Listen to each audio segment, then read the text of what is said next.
Hello दोस्तों, आज हम लोग पढ़ेंगे भौतिक विज्ञान के महत्वपूर्ण प्रश्न। ये सभी प्रश्न विगत वर्षों में पूछा गया है तथा भविष्य में पूछने की प्रबल संभावना है। तो शुरू करते हैं आज की वीडियो।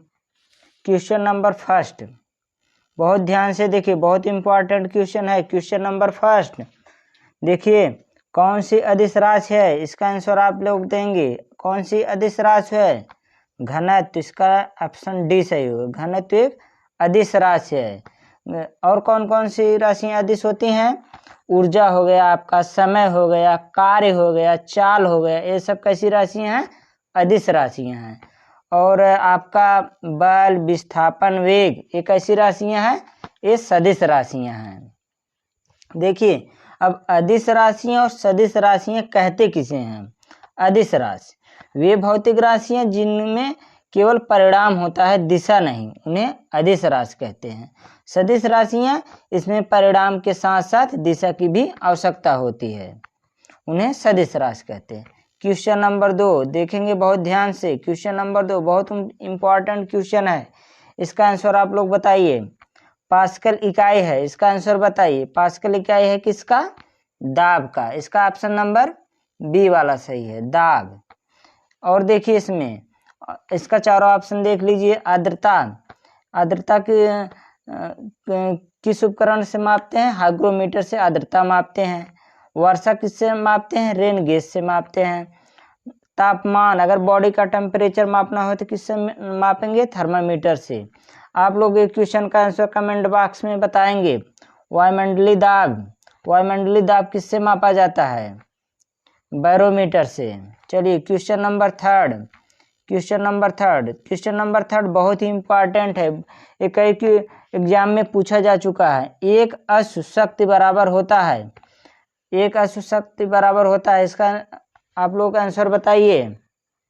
इसका ऑप्शन नंबर 4 सही होगा। 746 वाट के बराबर होता है। चलिए क्वेश्चन नंबर 4 बताइए। क्वेश्चन नंबर 4 बताइए। इसका आप लोग आंसर देंगे। देखिए, हमारे टीम आपकी सफलता के लिए बहुत मेहनत कर रही है। अगर आपको वीडियो अच्छा लगे तो चैनल को सब्सक्राइब जरूर करें, जिससे वीडियो का नोटिफिकेशन सबसे पहले आपको मिले। चलिए ठीक है। क्वेश्चन नंबर 4, वर्षा की बूंदें गोलाकार होती हैं क्यों? आप लोग इसका जवाब देंगे। इसका होगा ऑप्शन नंबर बी, पृष्ठ जल के पृष्ठ तनाव के कारण, सरफेस टेंशन के कारण, वाटर सरफेस टेंशन के कारण। चलिए इसमें एक और देख लीजिए एडिशनल क्वेश्चन। लैंप की बत्ती में तेल ऊपर चढ़ने का कारण, इसका जवाब आप लोग देंगे। किस तत्व के कारण लैंप की बत्ती में तेल ऊपर चढ़ता है? चलिए क्वेश्चन नंबर 5 बहुत इंपॉर्टेंट क्वेश्चन है। क्वेश्चन नंबर 5 बहुत ही इंपॉर्टेंट क्वेश्चन, कई परीक्षाओं में पूछा गया प्रश्न है। इसका जवाब आप लोग देंगे। ध्वनि तरंगे नहीं चल सकती हैं। ध्वनि तरंगे किसमें नहीं चलती हैं? निर्वात में। ऑप्शन नंबर इसका डी वाला सही होगा। चलिए इसमें और भी देख लीजिए। ध्वनि तरंगे, ध्वनि किस प्रकार की तरंगे? कभी कभी एग्जाम में पूछ देता, ध्वनि तरंगे होती हैं, किस प्रकार की तरंगे होती हैं? ध्वनि एक अनुदैर्ध्य तरंग होती है। अच्छा, आप लोग बताइए, ध्वनि को किसमें मापा जाता है? ध्वनि को किसमें मापा जाता है? ध्वनि को डेसिबल में मापा जाता है। अच्छा, आप लोग बताइए, ध्वनि तरंगों के प्रकार, ध्वनि तरंगों के प्रकार बताएंगे आप लोग। ध्वनि तरंगे 3 प्रकार की होती हैं। अपश्रव्य तरंगे, अपश्रव्य तरंगे की आवृत्ति जो होती है 20 हर्ट्ज से कम होती है। इसमें आती हैं भूकंप की तरंगे, उल्कापिंडी और भूस्खलन, ये आती हैं। दूसरा है श्रव्य तरंगे, इसकी आवृत्ति 20 से 20,000 हर्ट्ज के बीच होती हैं। इसे हम सुन सकते हैं, इसमें जैसे बांसुरी, ढोलक की आवाज आ जाती हैं। चलिए कि इसमें थर्ड पराश्रव्य तरंगे, इसकी आवृत्ति 20,000 हर्ट्ज से अधिक होती हैं। इसे केवल बंदर, डॉल्फिन, मछली, कुत्ता, बिल्ली, चमगादड़ आदि जीव ही सुन सकते हैं। चलिए क्वेश्चन नंबर 6 बहुत ही इंपॉर्टेंट क्वेश्चन है। Question number 6 very very most important question है। इसका आंसर आप लोग बताएंगे। आकाश में इंद्रधनुष किस कारण से बनता है? इसका जवाब देंगे आप। आकाश में इंद्रधनुष किस कारण से बनता है? बताइए। ऑप्शन हम पढ़ रहे हैं। पहला है सूर्य प्रकाश का वर्ण विक्षेपण के कारण। यही वाला सही है गोलू? हाँ, ये तो सही है, लेकिन और भी नीचे देख लीजिए, तभी तो आप लोग गलत कर जाते हैं। और भी देखिए, सूर्य प्रकाश का पूरा आंतरिक परावर्तन, ये भी सही है। सूर्य प्रकाश का अपवर्तन, ये भी सही है। इसका उपयुक्त सभी, इसका ऑप्शन नंबर डी सही होगा। चलिए, इसमें आप लोग बताएंगे। कभी कभी पूछ देता सूर्य के प्रकाश में कितने रंग होते हैं? 7 रंग होते हैं। अच्छा, कभी कभी प्रश्न ऐसा भी पूछ देता है सूर्य के जो प्रकाश है उसका जो वो है आपका इंद्रधनुष में सबसे ऊपर रंग कौन होता है और सबसे नीचे रंग कौन हो? सबसे ऊपर बैगनी होता है, सबसे नीचे लाल होता है। कभी कभी इसका क्रम पूछ देता है, इंद्रधनुष में रंगों का क्रम बताइए। इसका क्रम होता है बैगनी, जामुनी, नीला, हरा, पीला, नारंगी, लाल। ये हो गया। इसमें एक क्वेश्चन और पूछता है, प्राथमिक रंग कौन से होते हैं? प्राथमिक रंग 3 होते हैं, लाल, हरा, नीला। इसे संक्षेप में लहनी भी कहते हैं। चलिए, क्वेश्चन नंबर 7 आप लोग इसका जवाब देंगे। क्वेश्चन नंबर 7 का very very most important question है, इसका आप लोग जवाब देंगे। मोटर कार के पश्च दृश्य के लिए कौन सा दर्पण प्रयोग होता है? मोटर कार के पश्च दृश्य के लिए कौन सा दर्पण प्रयोग? इसका आंसर आप लोग देंगे। इसका होगा ऑप्शन नंबर 4, उत्तल दर्पण का प्रयोग होता है। चलिए, इसमें और देखिए, इसमें और उत्तल दर्पण का प्रयोग और किसमें होता है? फोटो कैमरे में भी उत्तल दर्पण का प्रयोग किया जाता है। इसमें अवतल दर्पण दिया है। अवतल दर्पण का प्रयोग कहाँ होता है? दाढ़ी बनाने में होता है, कान, नाक, गले, शरीर के आंतरिक भागों का अध्ययन करने के लिए इसका प्रयोग किया जाता है। यह सूक्ष्मदर्शी प्रोजेक्टर में भी इसका प्रयोग किया जाता है। एक बहुत इंपॉर्टेंट क्वेश्चन इसमें पूछता है, परावर्तक दूरदर्शी में किसका प्रयोग किया जाता है? अवतल दर्पण का प्रयोग किया। बहुत इंपॉर्टेंट क्वेश्चन है।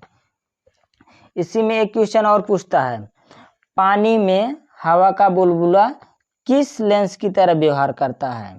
पानी में हवा का बुलबुला अवतल लेंस जैसा व्यवहार करता है। ठीक है, देखिए, ऐसी महत्वपूर्ण वीडियो पाने के लिए हमारे चैनल को आप सब्सक्राइब जरूर करिए। ठीक है, चलिए क्वेश्चन नंबर 8 हम देखेंगे। क्वेश्चन नंबर 8 बहुत ही इंपॉर्टेंट क्वेश्चन है ये। Question number 8 very very most important question.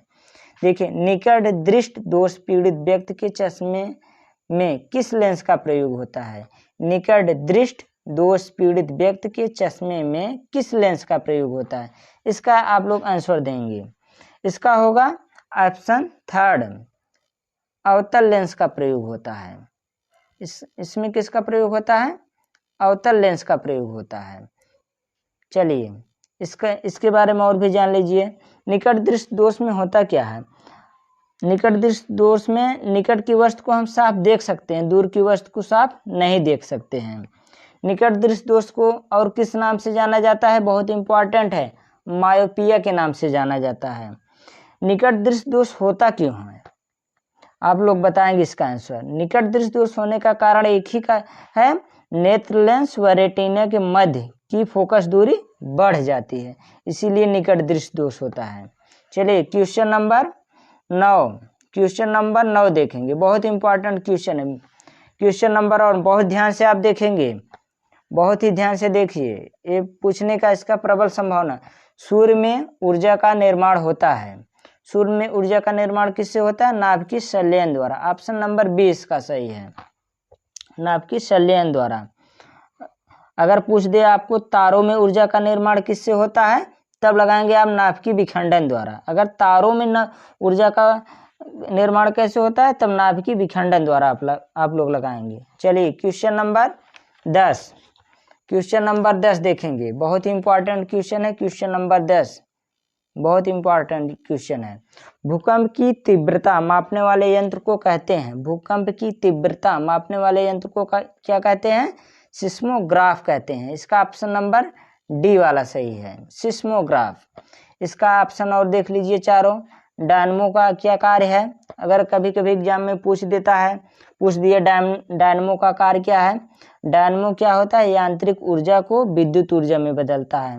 Cardiograph ये क्या कार्य करता है, ये हृदय गति को नापने में काम आता है। बैरोग्राफ है आपका थर्ड सी वाला। बैरोग्राफ क्या करता है, वायुमंडलीय दाब में होने वाले परिवर्तन का अध्ययन करते हैं बैरोग्राफ द्वारा। Question number 11, very very most important question number 11, बहुत ध्यान से आप लोग देखेंगे। क्वेश्चन नंबर 11, उत्तल लेंस का प्रयोग किया जाता है। उत्तल लेंस का प्रयोग दूरदृष्टि दोष में किया जाता है। इसका ऑप्शन नंबर पहला ही सही है, पहला ही सही है। देखिए दूरदृष्टि दोष में होता क्या है, इसमें निकट की वस्तु को हम नहीं देख पाते हैं, दूर की वस्तु को देख लेते हैं। इस दूरदृष्टि होने का कारण क्या होता है, इसमें नेत्र लेंस व रेटिना की मध्य की दूरी कम हो जाती है। चलिए, कभी कभी कुछ लोगों में ऐसा होता है, न तो नजदीक की वस्तु दिखाई देती है न तो दूर की, उसे क्या कहते हैं, जरा दृष्टि दोष कहते हैं। उसके उपचार के लिए हमें द्विफोकसी लेंस का प्रयोग करते हैं। एक होता है अबिंदुकता, इसके उपचार के लिए हमें बेलनाकार लेंस का प्रयोग किया जाता है। Question number 12 and last, question number 12 and last. Question number 12 बहुत ही इंपॉर्टेंट क्वेश्चन है, बहुत ही ध्यान से इसे देखेंगे आप लोग। क्वेश्चन नंबर 12, इलेक्ट्रॉन सूक्ष्मदर्शी का आविष्कार किया। इसका होगा ऑप्शन नंबर पहला है, नॉल एवं रुस्का ने। नॉल एवं रुस्का ने इलेक्ट्रॉन सूक्ष्मदर्शी का आविष्कार किया था। इसमें और भी ऑप्शन है और देख लीजिए। जेम्स वाट ये भाप का इंजन का खोज किए थे। ग्राहम बेल टेलीफोन का आविष्कार किए थे। मार्कोनी रेडियो तरंगों की खोज किए थे। देखिए हमने आपको इस सेशन में 12 क्वेश्चन आपको बताया है। आप कमेंट बॉक्स में जरूर बताएंगे 12 क्वेश्चन में से आपका कितना क्वेश्चन सही हुआ। और आपको वीडियो पसंद आए तो लाइक शेयर सब्सक्राइब करना न भूलें। Thank you.